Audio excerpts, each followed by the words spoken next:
네, 안녕하십니까. 오늘 말씀은 에베소서 2장 1절에서 10절 말씀을 읽겠습니다.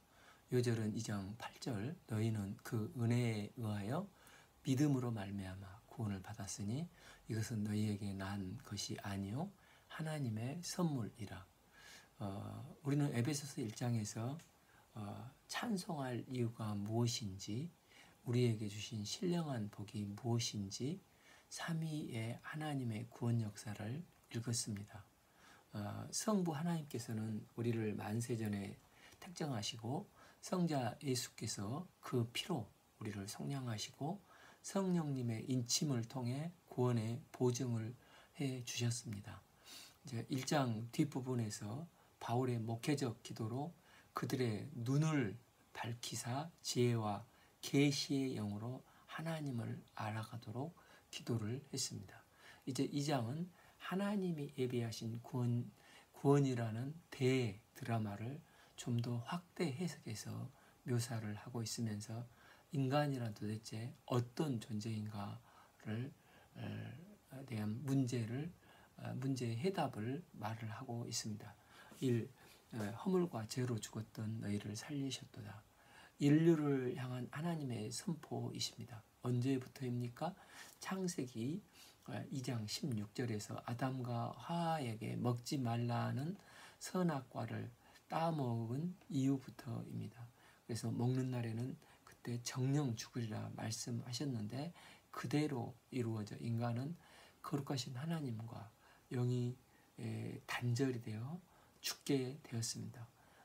그래서 허물과 죄로 죽었던 너희라고 말을 하는 것입니다. 어떤 사람은 범죄한 아담과 하와가 나와 무슨 상관이 있는가 의아해합니다. 그런데 인간에게 죽음이 왜 찾아왔을까? 그 원인을 거슬러 올라가 보면 아담에게부터 시작이 되었습니다. 아담에게 일어난 죽음이 나에게 일어난다면 아담과 나는 연관이 없다고 할 수가 없는 것입니다. 그래서 성경은 이것을 전가라고 표현하는데 아담의 죄가 온 인류에게 전가되었다는 것입니다. 그래서 아담 후의 후손인 인류는 예외 없이 누구나 영적인 사망권 선고를 받았습니다. 여기서 죽었다는 것은 육체적인 죽음이 아니라 영적인 죽음을 말합니다. 영적인 죽음은 육체적인 죽음도 결국 따라오게 되었습니다. 가장 근본적인 문제는 영적으로 죽은 것은 우리가 영적인 허물과 죄로 이미 죽은 상태로 태어났다는 것입니다. 육체는 살아있으나 영적으로는 이미 죽어있기 때문에 영적인 것에 전혀 관심이 없고 반응을 하지 않는 것입니다. 영적인 생명이 없는 무력한 상태로 살다가 결국은 육체도 죽게 되어 심판받아 영원히 멸망하게 되는 것입니다. 이게 구원 이전의 인간의 존재라는 것입니다. 성경에서 말하는 인간론은 시편 51편 5절에서 다윗이 고백한 것처럼 내가 죄악 중에 출생하였으며 어머니가 죄 중에 나를 잉태하였나이다. 인간은 이미 죄로 인해 영이 죽은 자로 시작이 된 것입니다. 영이 죽었기 때문에 부족한 상태가 아니라 철저히 무능하고 철저히 무능한 상태로 시작이 된 것입니다. 시신을 보면 아무런 감각도 아무리 꼬챙이로 찔러봐도 변화도 전혀 없듯이 영적으로 죽은 사람은 아무런 반응이 없고 돌처럼 딱딱할 뿐입니다. 이것이 구원 이전에 영적으로 죽은 우리의 모습이라는 것입니다. 우리는 이렇게 살아왔습니다. 바울은 2절 3절에서 계속해서 구원 이전에 허물과 죄로 죽은 우리에게 영향을 끼쳤던 세 가지를 알려주고 있습니다. 첫 번째가 세상입니다. 그때 너희는 그 가운데서 행하여 이 세상 풍조를 따르고 공중의 권세 잡는 자를 따랐으니 곧 지금 불순종의 아들 가운데서 역사하는 영이라. 여기서 두 가지 세상과 사탄이 동시에 언급되고 있습니다. 먼저 세상을 보면 다가올 하나님 나라와 정반대로 대조를 이루고 있습니다. 세상의 풍조는 이 세상을 지배하고 문화, 태도, 습관, 경험들을 다 포함하고 있습니다. 이 세상의 풍조는 하나님의 뜻보다 세상의 기준을 따르고 있고 하나님을 대적하고 있습니다. 그리스도를 무시하면 도덕성이 급격히 무너지고 죄에 대한 기준이 상대화되어 버리는 것입니다. 문화적으로 창조 질서의 원리 속에서 남자는 남자답게, 여자는 여자답게 질서가 기준이 돼야 되는데 그 기준이 없어지고 가정이 급속도로 무너지고 결혼 제도도 혼란에 빠지게 되는 것입니다. 하나님을 떠난 인간들이 만들어 놓은 문화는 겉으로는 그럴듯해 보일지 모르지만 안으로 들어가면 들어갈수록 심히 부패해 있습니다. 세상에도 도덕과 윤리가 있기는 있지만 하나님을 부인하는 도덕적 기준이 그 자체도 죄로 오염돼 변질되어 있습니다. 죄성의 지배 아래서 만들어진 문화는 열심히 따라가다 보면 결국은 허무와 혼돈과 절망으로 끝이 나게 되어 있습니다. 둘째, 공중의 권세 잡는 사탄 마귀입니다. 2절 하반부 공중의 권세 잡는 자를 따랐으니 곧 지금 불순종의 아들들 가운데 역사하는 영이라. 여기서 마귀는 영적 공간을 의미하지만 세상 전체를 의미합니다. 마귀는 요한복음 12장 31절 이제 이 세상에 대한 심판이 이르렀으니 이 세상의 임금이 쫓겨나리라. 이 세상에서 쫓겨나게 될 임금인데 이는 마귀를 말합니다. 요한복음 8장 44절은 이 마귀는 거짓말쟁이요 거짓의 아비라고 했습니다. 이 마귀의 주된 목적은 불순종한 아들들 가운데서 역사하는 영으로 그들을 철저히 하수인으로 만들고자 합니다. 이 불순종은 어디서부터 시작됐습니까? 아담으로부터 시작이 되었습니다. 그래서 로마서 1장 21절 하나님을 알되 하나님을 영화롭게도 아니하고 감사하지도 아니하고 오히려 그 생각이 허망하여지며 미련한 마음이 어두워졌나니. 부패한 불순종의 본성을 가진 인간은 사탄에게 쉽게 굴복당합니다. 마귀는 더 많은 죄를 짓도록 유혹하고 자극해서 결국 사탄의 종로로 타도록 하는 것입니다. 우리가 구원받기 전에 이런 마귀의 종이 되어서 끌려다니면서 살아왔다는 것입니다. 이때 타락한 인간이 타락한 마귀의 존재로부터 벗어날 길은 없었고 결국은 멸망당하는 삶을 살 수밖에 없었다는 것입니다. 세 번째는 허물과 죄로 죽은 사람의 육체의 욕심을 따라가면서 육체와 마음이 원하는 것을 행했다는 것입니다. 3. 전에는 우리도 다 그 가운데서 우리 육체의 욕심을 따라 지내며 육체와 마음이 원하는 것을 하며 다른 이들과 같이 본질상 진노의 자녀였더니. 여기서 육체는 몸, 이 바디를 말하는 게 아니라 죄성을 가진 존재라는 의미입니다. 즉 타락한 인간의 본성의 지배를 받고 있는 마음 상태로 하나님 없이 살려고 하는 성향과 습관을 포함한 것이 육체라는 것입니다. 창세기 4장 가인을 보면 시기심에 죄의 노예가 된 가인이 결국 살인을 저지르지 않습니까? 사탄이 그를 지배하니 그 후손들이 갈수록 생각하는 것마다 악하고 계획한 것마다 섬뜩했습니다. 여기서 육체와 세상과 마귀 이 세 가지는 긴밀히 연결이 되어 서로 영향을 주고받고 있는 것입니다. 그리스도가 없으면 이 세 가지, 즉 세상과 육체의 본성이 그리고 마귀의 권세가 죄와 허물로 죽었던 상태를 유지하도록 영원히 멸망에 빠져 있도록 붙들려고 하고 있는 것입니다. 그래서 마르틴 루터는 우리가 복음 안에서 사탄과 세상과 육체에 대해서 3번 죽었다고 강조를 했습니다.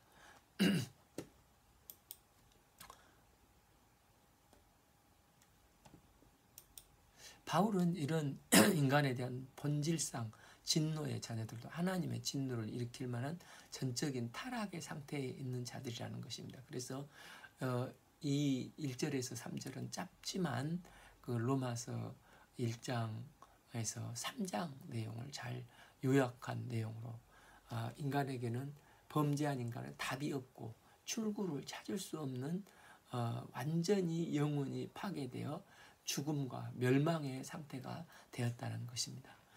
그런데 이제 3절에서 4절 사이에 벗이 들어가 그러나 하나님으로 나와 그 비참한 상태에서 그러나 하나님의 놀라운 사랑으로 극적인 반전을 이루게 되는 것입니다.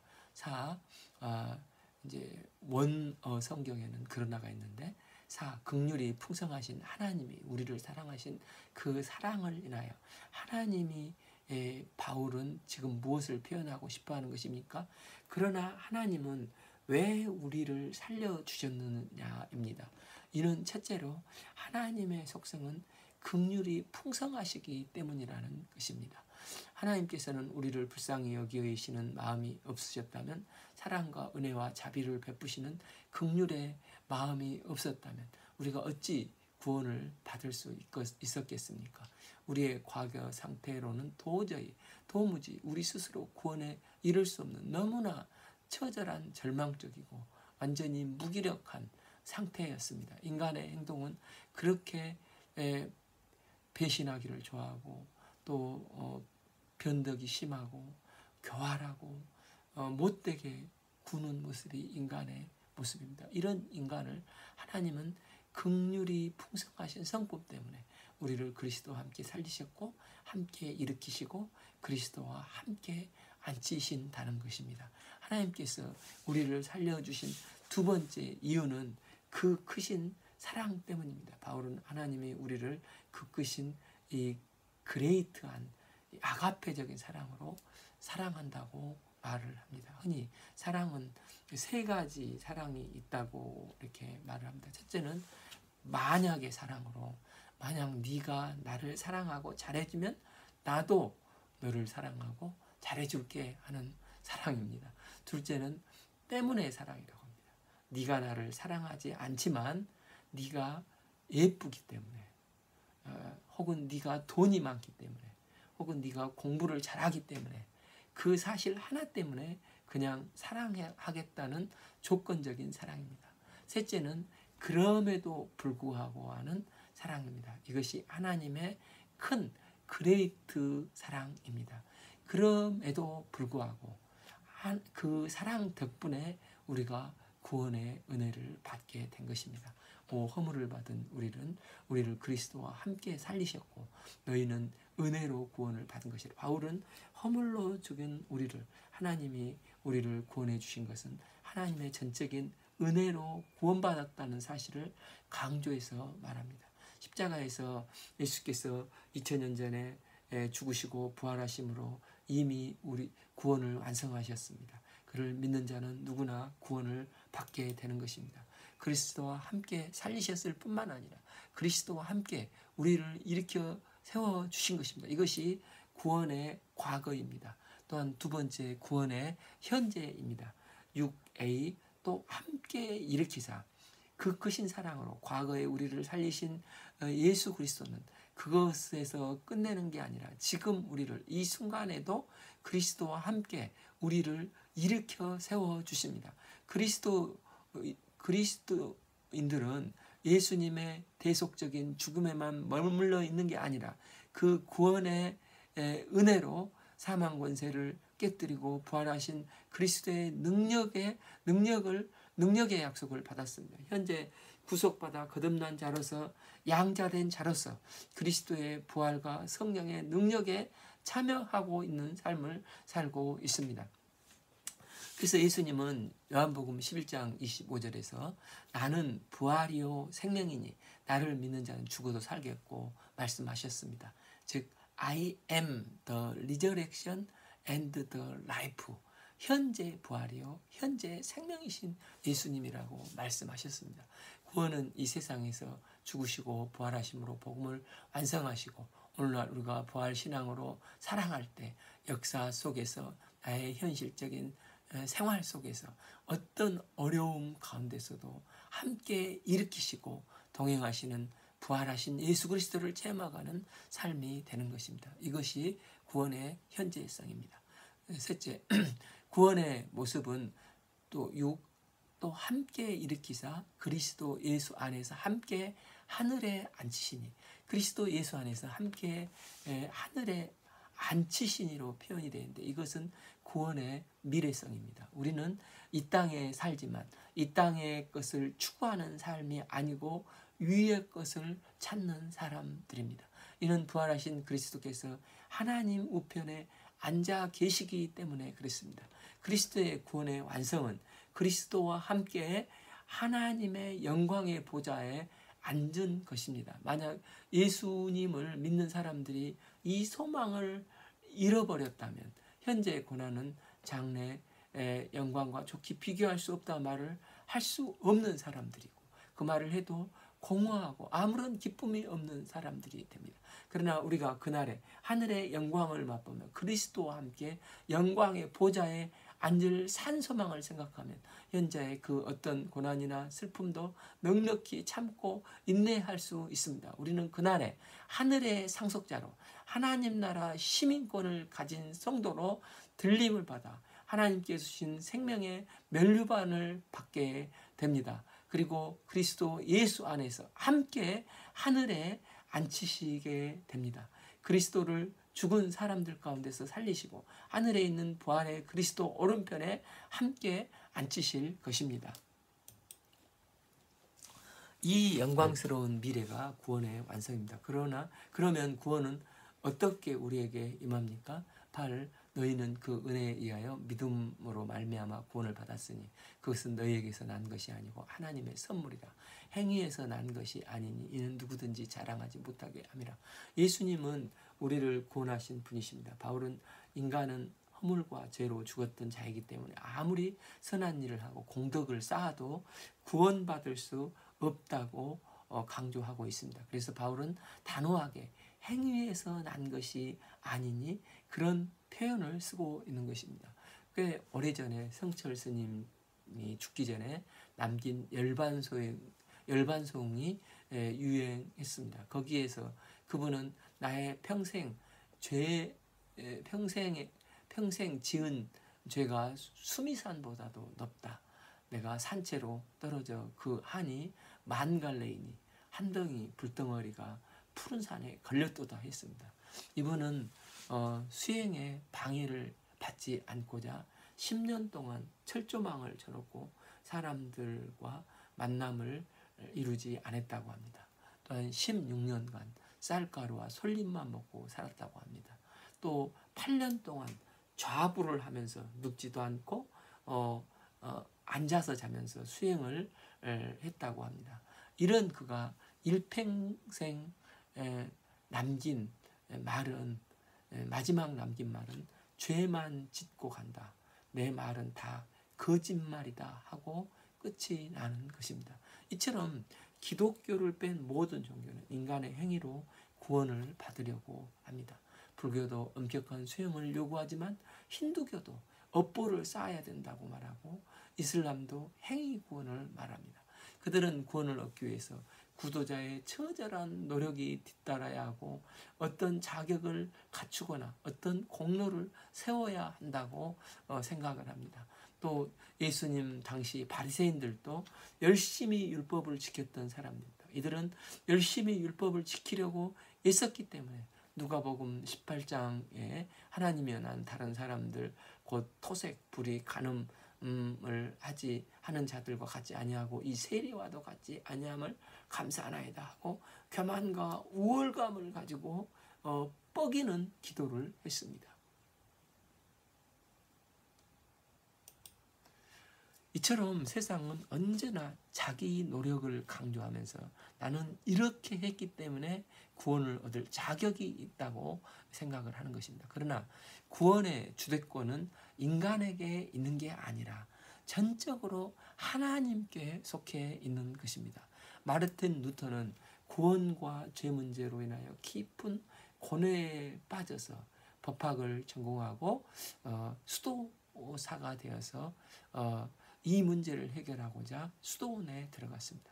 그는 수도원에 들어가서 엄격한 수도 생활을 하면서 심지어 과거 수도원 들어오기 전에 부모님들이 정혼을 시켜줬던 여자가 생각이 나면 이 골방에 들어가서 채찍으로 자신을 수없이 때리므로 며칠 동안 쓰러져서 피를 흘리고 쓰러져서 동료 수도사들에게 발견되기도 했습니다. 또한 로마에 있는 예수님의 스칼라 계단을 다른 사람은 다 걸어가면서 구경하는데 무릎으로 올라가다 피가 철철 흘리면서 그는 최선을 다했지만 여전히 그의 행위로는 죄책감에서 벗어날 수가 없었습니다.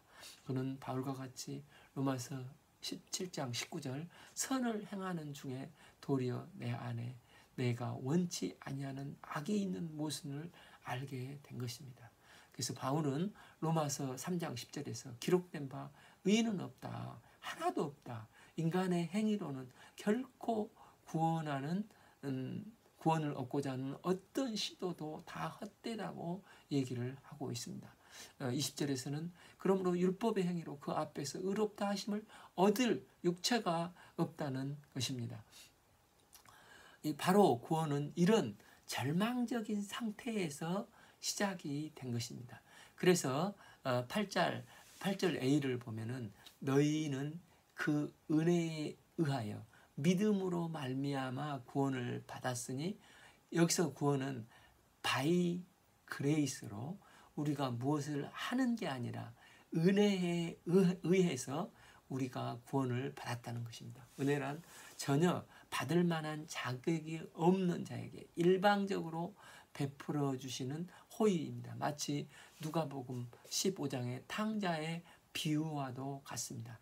큰 아들은 둘째가 아버지 유산을 다 허랑방탕하고 거지가 되어 돌아왔는데 뭐가 좋다고 잔치를 베풀고 풍악을 울려줬나. 아버지를 도저히 이해하지 못하고 아버지를 비판하면서 나에게는 염소 새끼 한 마리도 잡아준 적이 없었는데 그 살찐 송아지를 저 탕자에게 왜 잡느냐고 비판을 했습니다. 그런데 아무 자격 없는 돌아온 탕자를 대하는 이 아버지의 행동이 우리가 은혜가 무엇인지를 잘 설명해 주고 있습니다. 그러므로 우리는 자랑할 게 아무것도 없습니다. 오직 은혜로만 구원을 얻었기 때문에 그 믿음조차도 은혜 안에서 일어나는 하나님의 일방적인 선물인 것입니다. 구원은 우리의 열심과 노력으로 가져오는 게 아니라 하나님의 일방적으로 베푸시는 호의로 얻어지는 것입니다.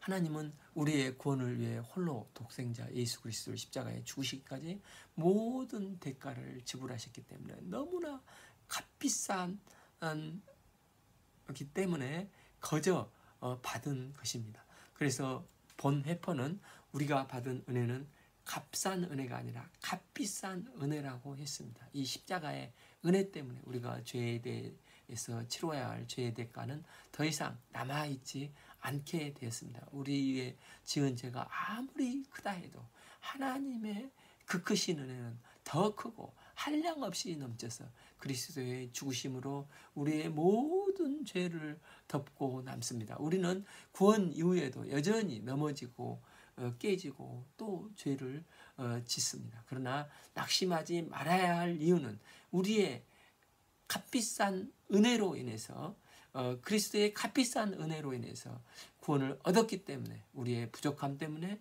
구원을 잃어버린 일은 결코 없게 됩니다. 그러므로 은혜를 가볍게 여기면 안 되고 은혜만이 우리를 온전한 구원의 길로 인도해 주시는 것입니다. 여기서 은혜로 주어진 구원은 믿음이라는 통로를 통해서 선물로 받게 되는 것입니다. 구원을 가지고 오는 모든 은혜는 은혜입니다. 은혜가 있었기 때문에 우리에게 믿음이 있는 것입니다. 믿음을 받쳐주는 힘은 은혜에 있습니다. 그래서 믿음은 내게서 난 것이 아닙니다. 그러므로 은혜라는 말은 믿음이라는 말과 같지만 하나님의 관점에서 보면 은혜요, 인간의 관점에서는 믿음이지만 그러니까 바이 그레이스, 바이 페이스이지만 실질적으로 믿음을 받쳐주는 힘은 이 은혜에 있는 것입니다. 어떤 분은 내가 아무리 잘 믿어야지 한다고 해도 여전히 안 믿어지는 사람이 있습니다. 그런데 어떤 사람은 오늘 내가 믿고 있는 것을 보고 감격합니다. 그래서 내가 믿었다고 하기보다 믿음이 생겨난 것입니다. 이렇게 믿어지는 것이 은혜라는 것입니다. 그래서 8절 너희는 그 은혜에 의하여 믿음으로 말미암아 구원을 받았으니, 이 말씀은 한마디로 절대적인 하나님의 은총을 덧입고 하나님의 예정하신 주권으로 구원의 은혜가 내게 임했다는 것입니다. 그래서 내가 어떻게 믿게 되었는지, 믿음이 어떻게 생겨난지 잘 모르지만 근데 내가 믿고 있는 것이라는 것입니다. 이 일은 하나님이 우리를 구원하시기로 작정하셨기 때문에 일어난 일입니다. 우리가 믿는 것이 강조되다 보면 그 믿음도 행위가 되기 쉽습니다. 그래서 그 믿음 자체도 하나님의 은혜로 주어진 것입니다.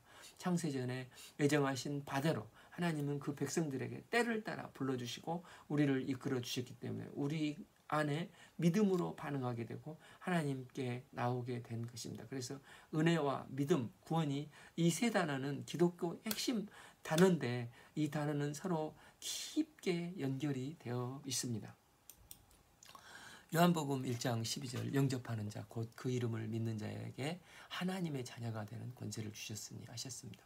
믿음의 구원을 얻는 중요한 믿음의 구원을 얻는 중요한 채널입니다. 그런데 이 믿음은 그리스도를 영접하고 받아들이는 것이라고 말씀하고 있습니다.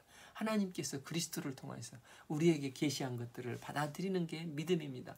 그래서 믿음은 낙관적인 어떤 감정이나 신념이나 자기 자신감이나 이게 아닙니다.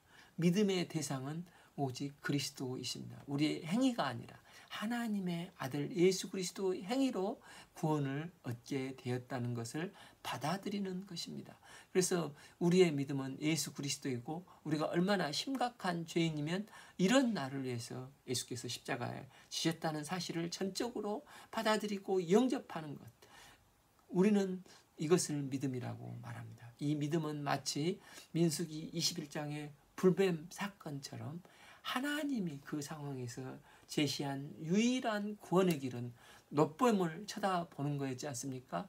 이처럼 하나님께서 제시한 예수님의 십자가만이 구원을 영접하고 믿는 자들만이 구원을 유일하게 덧입게 되는 것입니다. 하나님이 제시한 유일한 구원의 길은 오직 예수 그리스도이십니다.